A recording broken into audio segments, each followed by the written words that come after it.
నమస్తే, welcome to four sides TV upfront news. నేను మీ సంపత్ కుమార్. ముందుగా బులెటిన్లో హెడ్లైన్స్ చూద్దాం. రాజీవ్ యువ వికాసం అప్లికేషన్ ప్రారంభం.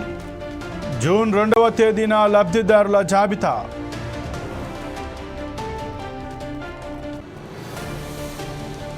టన్నెల్లో 25వ రోజు రెస్క్యూ ఆపరేషన్. డాగ్స్ గుర్తించిన ప్రదేశాల్లో తవ్వకాలు.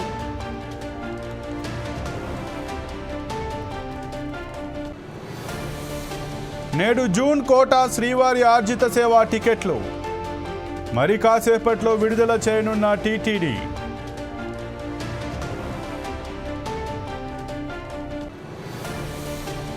సునీతా విలియమ్స్ తిరుగు ప్రయాణం ప్రక్రియను ప్రారంభించిన స్పేస్ ఎక్స్.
రాజీవ్ యువ వికాసం పథకాన్ని పారదర్శకంగా అమలు చేస్తేనే ప్రజలకు తమపై నమ్మకం కలుగుతుందని సీఎం రేవంత్ రెడ్డి అన్నారు.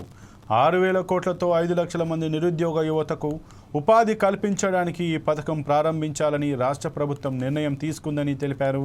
సోమవారం సాయంత్రం అసెంబ్లీ ఆవరణలో యువ వికాసం పథకాన్ని ముఖ్యమంత్రి ప్రారంభించారు.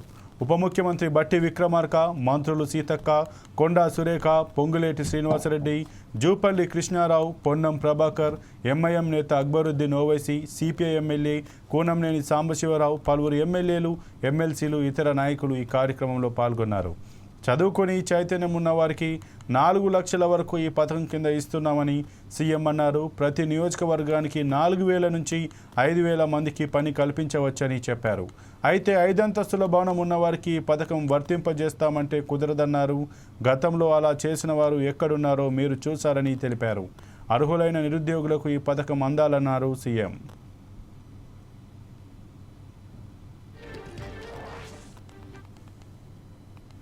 డిసెంబర్ 7, 2023 నాడు ఎల్బీ స్టేడియంలో ప్రమాణ స్వీకారం నిర్వహించి డిసెంబర్ 9, 2023 నాడు ఇదే ప్రాంగణంలో తెలంగాణ రాష్ట్రంలో ఉన్న సోదరీమణులకు అందరికి కూడా ఆర్టీసీలో ఉచిత బస్సు ప్రయాణాన్ని, అదేవిధంగా పేదలకు ఆనాడు డాక్టర్ వైఎస్ రాజశేఖర రెడ్డి గారు ముఖ్యమంత్రిగా ఉన్నప్పుడు ప్రారంభించిన రాజీవ్ ఆరోగ్యశ్రీ పథకాన్ని 10 లక్షల రూపాయలు పేదల వైద్యానికి అందించే విధంగా ప్రభుత్వం ఏర్పాటు చేసిన 48 గంటల్లోనే ఈ ప్రాంగణంలో మనం ప్రారంభించుకున్నాం.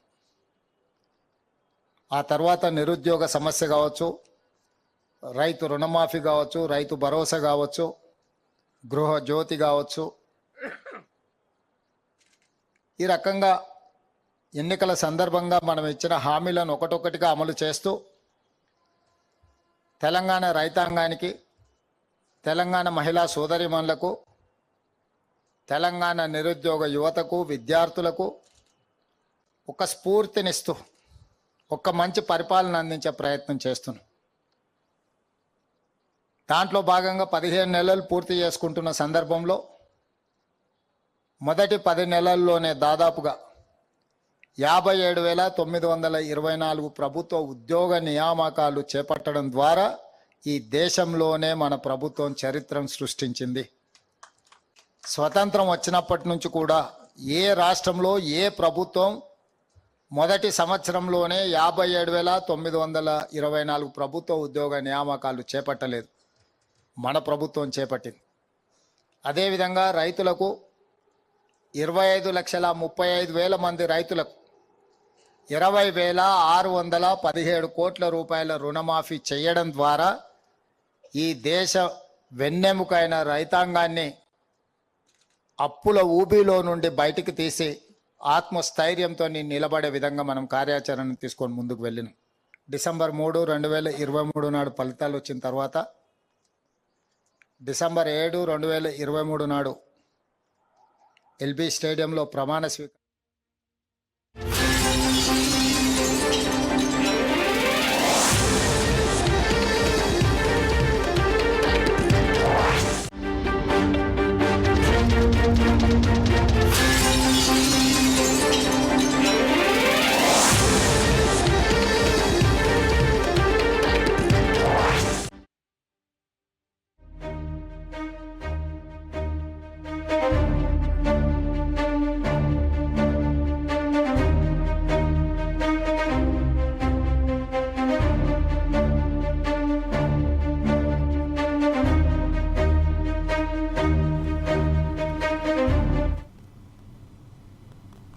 నాసా వ్యోమగామి సునీత విలియమ్స్ అంతరిక్షం నుంచి భూమి మీదకు బయలుదేరింది. మరికొన్ని గంటల్లో ఆమె భూమి మీద ల్యాండ్ కాబోతుంది. ఆమెతో పాటు మరో వ్యోమగామి బుచ్ విల్మోర్ కూడా రానున్నారు. ఇటీవల అంతరిక్షంలోకి వెళ్లిన పలువురు కూడా వారితో వస్తున్నారు. ఇందుకు సంబంధించిన దృశ్యాలను నాసా లైవ్ షో ఏర్పాటు చేసింది. సునీత విల్మోర్ను తీసుకొచ్చేందుకు రోదసీలోకి వెళ్లిన స్పేస్ ఎక్స్ వ్యోమనౌక క్రూ డ్రాగన్ ఆదివారం విజయవంతంగా భూకక్షలోకి చేరుకుంది. క్రూ 10 మిషన్లో వెళ్లిన 4 వ్యోమగాములు ఒక్కొక్కరిగా అంతరిక్ష కేంద్రంలోకి ప్రవేశించారు. దీంతో సునీత రాకకు మార్గం సుగమమైంది. అమెరికా కాలమానం ప్రకారం మంగళవారం సాయంత్రం 5:57 ఫ్లోరిడా తీరానికి చేరువలో ఉన్న సముద్ర జలాల్లో స్పేస్ ఎక్స్ క్యాప్సూల్ దిగనుంది. అందులో నుంచి ఒక్కొక్కరిగా వ్యోమగాములను బయటకు తీసుకొస్తారని నాసా వెల్లడించింది. సునీత విల్మోర్తో పాటు మరో 2 వ్యోమగాములు కూడా భూమి మీదకు రానున్నారు. 2024 జూన్ 5న ప్రయోగించిన బోయింగ్ వ్యోమనౌక స్టార్ లైనర్లో సునీత విల్మోర్లు ఐఎస్ఎస్కు చేరుకున్నారు. షెడ్యూల్ ప్రకారం వారం రోజులకే సునీత విల్మోర్ భూమిని చేరుకోవాల్సి ఉంది.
భక్తుల సౌకర్యార్థం జూన్కు సంబంధించి శ్రీవారి ఆర్జిత సేవలైన సుప్రభాతం, తోమాల, అర్చన, అష్టదళ పాద పద్మారాధన కోటాను టీటీడీ ఆన్లైన్లో విడుదల చేసింది. వీటి ఎలక్ట్రానిక్ లక్కీ డిప్ కోసం 20వ తేదీ ఉదయం 10 గంటల వరకు ఆన్లైన్లో నమోదు చేసుకోవచ్చు. ఈ నెల 21వ తేదీ ఉదయం 10 గంటలకు టికెట్లను విడుదల చేస్తారు. ఈ నెల 22వ తేదీ ఉదయం 10 గంటలకు అంగ ప్రదక్షిణం టోకెన్ల కోటాను, 11 గంటలకు శ్రీవారి ట్రస్ట్ బేగ్ దర్శనం కోట, మధ్యాహ్నం 3 గంటలకు వృద్ధులు, దీర్ఘకాలిక వ్యాధిగ్రస్తులు, దివ్యాంగులకు ఉచిత ప్రత్యేక ప్రవేశ దర్శన టోకెన్ల కోటాను ఆన్లైన్లో ఉంచుతారు. 24వ తేదీ ఉదయం 10 గంటలకు 300 రూపాయల టికెట్ల కోటాను విడుదల చేస్తారు. ఇతర వివరాలకు భక్తులు వెబ్సైట్ను సందర్శించవచ్చని టీటీడీ సూచించింది.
ఎస్ఎల్బీసీ టన్నెల్లో రెస్క్యూ ఆపరేషన్ 25వ రోజుకు చేరింది. రెస్క్యూకు ఆటంకాలు ఎదురవుతున్నప్పటికీ అధికారులు వెనక్కి తగ్గడం లేదు.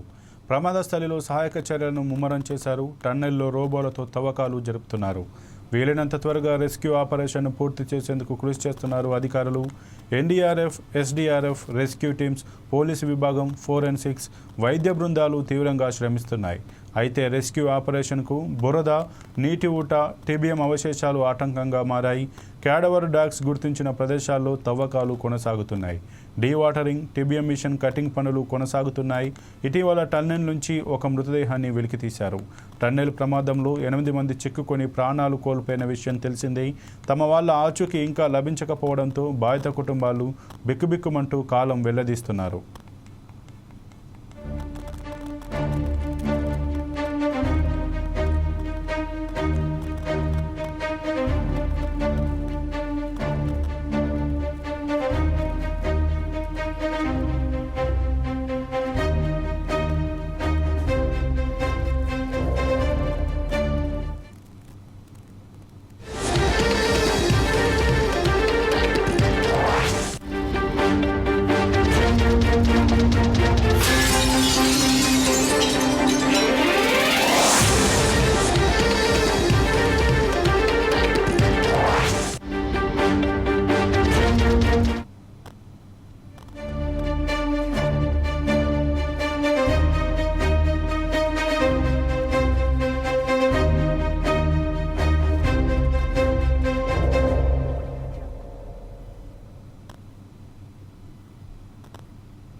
శ్రీ సత్యసాయి జిల్లా కదిరి కాద్రి లక్ష్మీ నరసింహస్వామి వారి బ్రహ్మోత్సవాలు ఘనంగా నిర్వహిస్తున్నారు.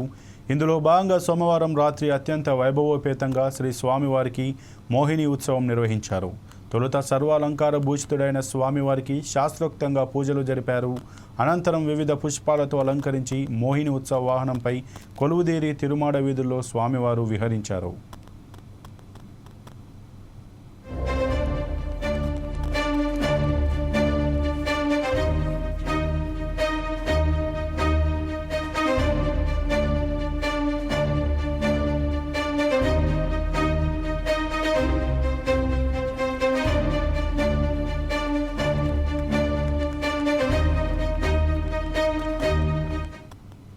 శ్రీ సత్యసాయి జిల్లా కదిరి ఖాద్రి లక్ష్మీ నరసింహస్వామి వారి బ్రహ్మోత్సవాలు ఘనంగా నిర్వహిస్తున్నారు.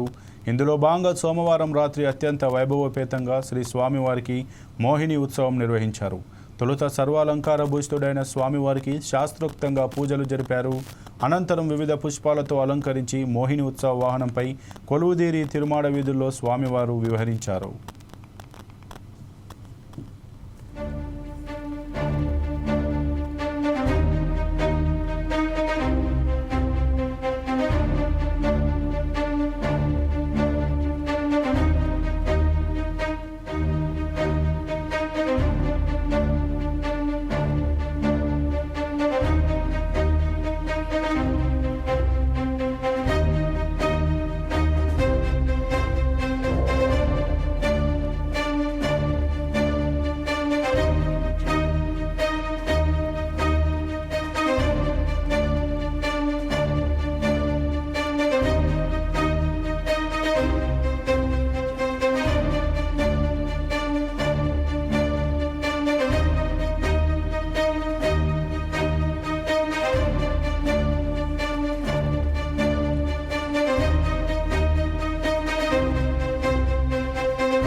ఇక ఇవి ఇప్పటివరకు బులెటిన్లో ఉన్న అప్డేట్స్. మరిన్ని అప్డేట్స్ కోసం చూస్తూనే ఉండండి 4 Sides TV.